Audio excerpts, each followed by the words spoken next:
Customs, wala. Wala silang makuha. Ayaw ko na ng inspection.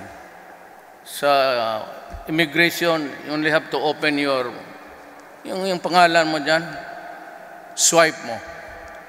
That's it. Punta ka na doon sa uyab mong naghihintay.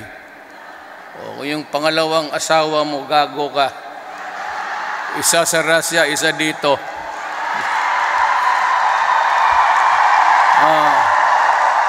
Kaya pala, sige, uwi yung mga asawa ninyo.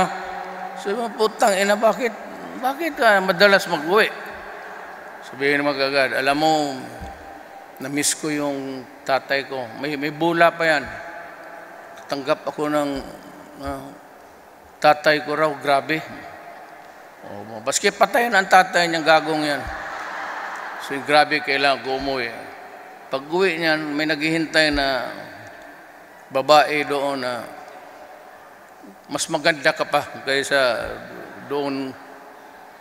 Kaya kung magsige uwi yan, sabihin mo nga, putang ina ka. Huwag mo akong lukuhin, putulin ko yung utin mo.